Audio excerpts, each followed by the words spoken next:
It's The Lit Show with Jeremy Fee. New episode each Tuesday. Authors welcome, comments encouraged. Hello everyone, welcome to The Lit Show. I'm your host, Jeremy Fee. As always, I've got something special for you today.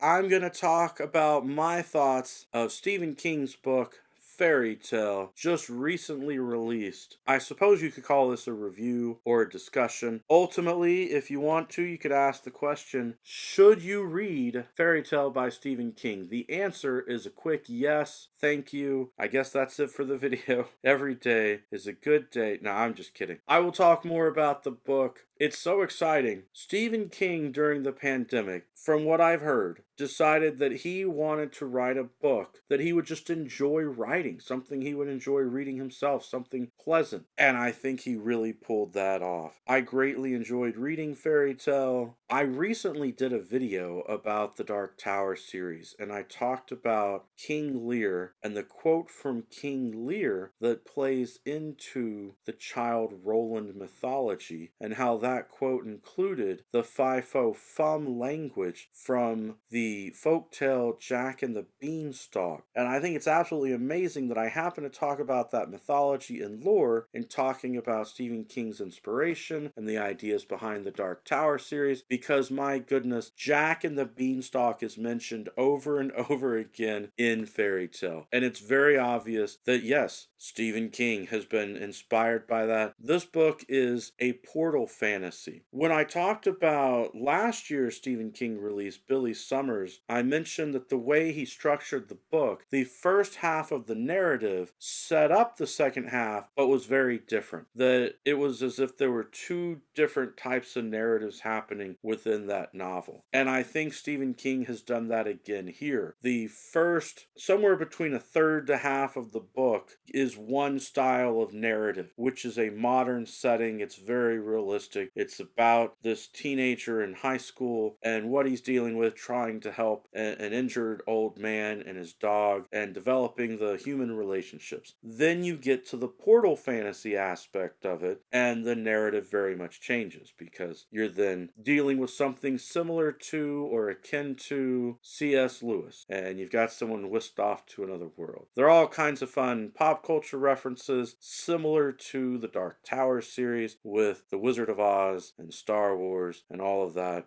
There are some really fun lines that are references to some of Stephen King's other works. I know some people are really excited to see if or how this might connect to The Gunslinger and The Dark Tower, and I don't want to give you spoilers for that other than to say there is at least a line that references The Gunslinger that I think everyone would enjoy if they're a fan of the Dark Tower series. But I won't go into more detail than that because I do spoiler-free talks about these books. I really enjoyed the story though. The first half especially. It reminded me of the short story collection from Stephen King. Stephen King's short story collection, If It Bleeds, which had the story in there about the kid who bonded with the old man, and then it had the cell phone stuff going on in there. It reminded me of that just because the first part is this sweet, innocent story, in some ways, of a teenager who is just bonding with an older person and trying to help that person. And there's nothing nefarious happening. It's not like Apt Pupil with that sort of dangerous, wild relationship. This is just people being nice and helping each other. But then it also has the fantasy element that you know is coming. The title of the book, Fairy Tale, the fact that it's promoted as a portal fantasy, you know, and it's easy to predict. Stephen King is delivering a book that is supposed to be an easy read, pleasurable and fun, so the foreshadowing is pretty easy to tell what's coming for the portal fantasy and all of that. Also, I know a lot of people love stories that have animal companions or pets in them, so it's great that the boy gets to bond with the dog, and you get to see all of that with the relationship. There really is a lot with the dog that is built up in the story. If you are seriously still asking yourself the question, should you read Fairy Tale by Stephen King? I believe the answer is yes. The only reason not to read it is if you don't like portal fantasies, if you don't like stories that have a teenager as a protagonist. I think Stephen King had a lot of fun writing it, and I had a ton of fun reading it as well. So I bet it's going to do great in my end of the month book battle as I try and compare different books, even though I've still got a lot more books to read for the month. So we'll have to wait and see. But that's all that I have to say about that particular book on this particular day. Every day is a good day for a book talk. Peace.